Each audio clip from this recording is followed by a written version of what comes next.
తాకట్టులో ఉన్న బంగారం అమ్మాలనుకునే వారి ఇన్ఫర్మేషన్ ఇస్తే దాని వాల్యుయేషన్ బట్టి మీకు కమిషన్ కూడా ఇస్తుంది గోల్డ్ హబ్. నమస్తే, వెల్కమ్ టు మనం టీవీ. నేను వలి. ఎమ్మెల్యే లాస్య నందిత మృతిపై అనుమానాలు వ్యక్తమవుతున్నాయి. లాస్య నందిత అభిమానులు లేవనెత్తుతున్నారు కొన్ని ప్రశ్నలు. వాటినే మీ ముందు ఉంచే ప్రయత్నం చేస్తున్నాను. లాస్య నందిత కారు ప్రమాదంలో చనిపోయిన తర్వాత ఆకాష్కు సంబంధించి కొంతమంది అనుమానాలు వ్యక్తం చేశారు. లాస్య నందిత సిస్టర్ ఎవరైతే ఉన్నారో ఆమె నేరుగా పోలీసు కంప్లైంట్ కూడా ఇచ్చింది. ఆకాష్ మీద కేసు పెట్టిన పరిస్థితి కనిపిస్తోంది. పోలీసులు ఆసుపత్రిలో చికిత్స పొందుతున్నటువంటి ఆకాష్ను అసలు ఈ ప్రమాదం ఎలా జరిగిందనే విషయాలను అడిగే ప్రయత్నం కూడా చేశారు.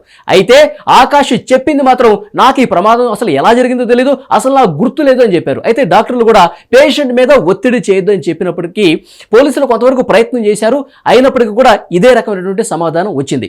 అయితే లాస్య నందిత మృతికి సంబంధించి లాస్య నందిత అభిమానులు వ్యక్తం చేస్తున్నటువంటి కొన్ని అనుమానాలు మీ ముందుంచే ప్రయత్నం చేస్తాను ప్రస్తుతం. ముఖ్యంగా మల్లీశ్వరి సినిమా మీ అందరికీ గుర్తే ఉంటుంది.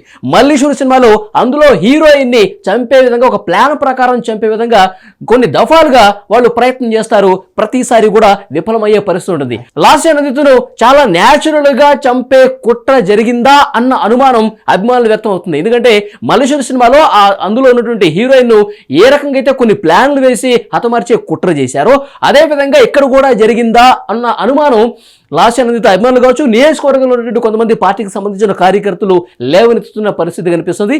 ఆ అనుమానాలు ఏంటి, కొన్ని ఉదాహరణలు కూడా గతంలో జరిగిన పరిస్థితి ఉంది. మనందరికీ తెలిసిన విషయమే. నిన్నటి నుంచి దీని మీదే ప్రధానంగా చర్చ జరుగుతుంది.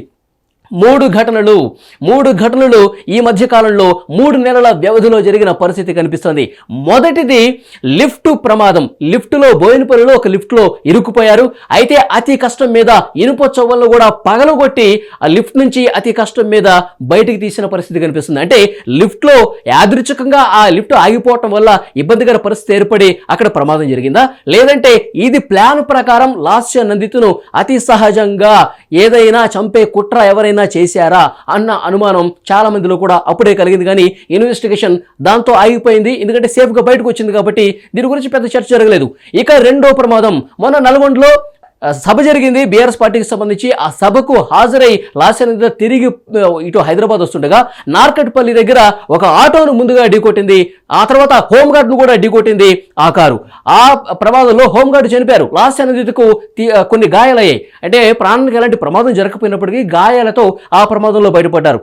అప్పుడే కొంతమంది అనుమానం వ్యక్తం చేశారు. మన లిఫ్ట్ ప్రమాదం, ఆ తర్వాత ఇక్కడ రోడ్డు ప్రమాదం జరిగింది. సేఫ్గా ఇక్కడ నార్కట్పల్లి దగ్గర బయటపడ్డప్పటికీ కూడా ఇదొక రెండో అనుమానంగా ఇప్పుడు వ్యక్తం చేస్తూ ఉన్నారు. ఇక మూడో ప్రమాదం, తప్పించుకోలేకపోయారు లాస్య నందిత. ఓఆర్ఆర్ దగ్గర జరిగిన ప్రమాదంలో లాస్య నందిత ప్రాణాలను కాపాడుకోలేకపోయింది. ఆ ప్రమాదంలో స్పాట్లోనే లాస్య నందిత చనిపోయిన పరిస్థితి కనిపిస్తుంది. ఇప్పుడు ఈ 3 అనుమానాలను ప్రధానంగా లేవనెత్తుతున్నటువంటి పరిస్థితి అభిమానుల్లో చాలా స్పష్టంగా కనిపిస్తుంది. ఒకవైపు ఆకాష్ మీద అనుమానం వ్యక్తం చేస్తూ వాళ్ళ సిస్టర్ కేసు పెట్టిన పరిస్థితి కనిపిస్తుంది. మరొక వైపు ఈ వరుస ప్రమాదాలు జరగటం వెనుక కారణం ఏంటి, ఇవి వాటికవే యాదృచ్ఛికంగా జరిగాయా, లేకపోతుంటే దీని వెనకాల ఎవరైనా ఉన్నారా, లాస్య నందితను చంపే కుట్ర చాలా బలంగా చేశారా, పకడ్బందీగా చేశారా అన్న అనుమానం వ్యక్తమవుతుంది.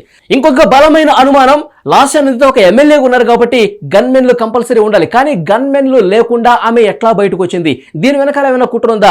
ఎమ్మెల్యే అంటే 2+2 ఉంటారు. అంటే ఇద్దరు మాత్రం కంపల్సరీగా ఎమ్మెల్యే బయటికి వెళ్తే ఉండాల్సిన పరిస్థితి. కానీ ఈ మధ్య కాలంలో బయటకు వెళ్ళినప్పుడు గన్మెన్లతో లేకుండా లాస్య వెళ్తున్నారు. అంటే గన్మెన్లను ఆపుతున్నది ఎవరు, గన్మెన్లు ఉంటే వీళ్ళ ఆటలు సాగవా, ఇలాంటి అనుమానం కూడా వ్యక్తమవుతున్న పరిస్థితి కనిపిస్తుంది. ఒకవైపు ఆకాష్ మీద కేసు పెట్టడం కావచ్చు, వరుసగా జరిగినటువంటి ఈ 3 ఘటనలు లేవనెత్తుతూ కూడా ప్రధానంగా ప్రశ్నిస్తున్నారు. నిజంగా మృతి మీద అనుమానాలు వ్యక్తమైతే పోలీసు ఇన్వెస్టిగేషన్ ప్రస్తుతం జరుగుతోంది.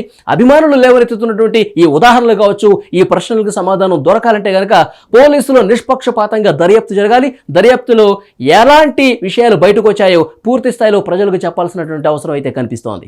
Thank you.